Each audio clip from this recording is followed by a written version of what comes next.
Сәлеметсіздер ме, құрметті тыңдармандар. Бүгін мен сіздерге осы өзімнің дәрігерлік приемның кезекті бір бөлігін видеоға түсірем деп шештім.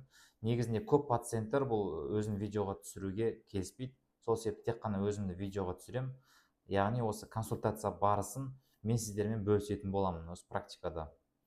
Және видеоның соңына дейін көріңіз, сіз үшін пайдалы болады деп сенемін.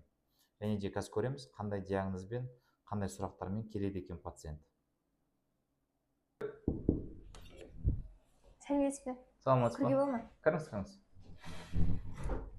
Қаншаға жазылдыңыз? 15:30-ға жазылдым. Тұрсынова ғой, Иә. айта беріңіз, қандай сұрақтармен, қандай шағымдармен келдіңіз? Соңғы осы бір аптаның ішінде менің асқазаным тұсы ауырып жүрген сияқты. Ауырып жүргенде сол дискомфорт болып жүр маған. Ұйықтаған кезде де бір ауырып, бір тяжесть болып тұрады, ауырсынып. Ауырсынып тұрады. Изжога, отрыжка. Изжога енді кей кезде бір тамақ жемей қалған кезде бір қышқылданып келеді аузыма. Отрыжка ондай жоқ. Ондай ештеңе жоқ. Осы бір апта болды дейсіз, оның алдында ауырып кетсіздер? Иә, осы жоқ, негізі постоянно бір 2-3 жыл бұрын қайталанып тұрады осылай. Бірақ бір дәрі ішемін, кейде обезболивающий ішемін, әйтеуір сөйтіп жүріп ұмытып кетемін ғой. Студент екенсіз ойлайын, иә? Иә. Студенттердің барлығының көбісінде гастрит бар ғой қазір енді. Иә, дұрыс тамақтанбаймын өзімде. Негізі фастфуд көп жеймін. Қайда тұрасыз? Общагада тұрсыз ба? Иә. Тамақ істеуге ерініп. Общагада тем более тамақ істемейсіздер ғой. Или істейсіздер ме? Істеймін, бірақ көбінесе заказ бере саламын, сондай фастфуд көп жеймін. Соңғы рет қашан өттіңіз ФГДС? ФГДС өтпеген. Вообще өтпедіңіз, Вообще өтпеген. УЗИ ше? УЗИ вроде өткенмін, бірақ көп давно бір 2 жылдай болып қалды ау деймін. Ол жерде просто застой желчи деп берген. Застой желчи, иә. Қандай дәрі-дәрмек қабылдадыңыз осы уақытқа дейін? Қыздарда, қасымда қыздарда амез бар екен, сол амезді ғана ішіп жүреді. Сол кезде басылады вроде бы. Дәрігерге келмедіңіз, иә, терапевтке? Жоқ, болдым. Сол кезде де сол дәріні жазып берген маған. Көмектеседі ме амез сізге? Сол кезде де вроде көмектескен, ал қазір уже көмектеспейтін сияқты маған. Көмектеспейтін сияқты, иә? Іштіңіз ба осы бір аптаның ішінде ауырғалы? Иә, 2 рет па іштім, сосын қоймағаннан кейін обезболивающий іштім, содан кейін бірақ басылды. Ішіңізде вздутие болады ма? Іш өту? Вздутие болады, иә, ішім бір керіліп, сондай жүрек айну болады, иә. Наташап жүрген кезімде көп жүріп қойсам, сондай жүрек айнып, автобуста сондай кезде болады. Осы асқазаным ауырады деп отырсыз, тамақтан кейін болады ма, или до еды, или после еды, или натощак, қай кезде ауырады сізде? Натощак кезде де бір асқазаным қатты ауырады.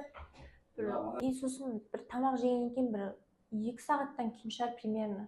Андай қорытпаған сияқты бір тяжесть болып тұрады сондай. Тяжесть болып тұрады, иә? Сол үшін кейде көп тамақты жегім келмейді негізі. Және де мен қазір сізге пальпация іш құрылысына жасайтын боламын, және де іштің қай бөлігі ауырып жатыр, соны анықтау мақсатында, иә? Мұнда жатыңыз.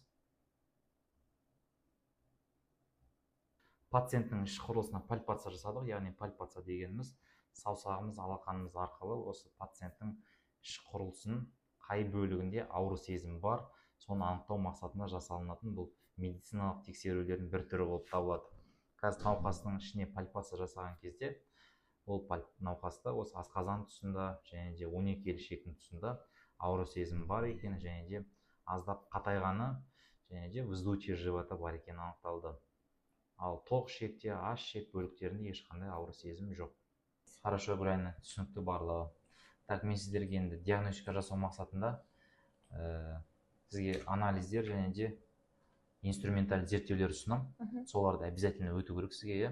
Ең бірінші бұл енді сізге предварительно өзім гастрит деп диагноз қойып отырмын. Студент екенсіз, дұрыс тамақтанбайды екенсіз, соның салдарынан сізге гастрит болуы әбден мүмкін. Және де ең бірінші осы золотой стандарт гастрит кезінде ол ФГДС. Осы ФГДС арқылы біз асқазанның осы ішкі шырышты қабатын көруімізге болады. Ол жерде эрозия бар ма, гастрит бар ма, немесе басқа да аурулар бар ма, соны анықтау мақсатында осы ФГДС тағайындаймын. Онымен қоса саған анализдер тағайындаймыз. Ол биохимический анализ крови и общий анализ крови. Және де қосымша сізде панкреатит бар ма, жоқ па, соны анықтау мақсатында амилазаны тоже қосатын боламын. Осы анализдерді тапсырасыз обязательно, хорошо? Хорошо. Және де бұл гастриттің негізгі себептерінің бірі ол хеликобактер пилори деген асқазанда өмір сүретін бактерия болады. Осы бактерияны анықтау бұл жерде маңызды. Себебі көп осы гастрит, язвалардың барлығын осы хеликобактер пилори шақырады 80% жағдайда.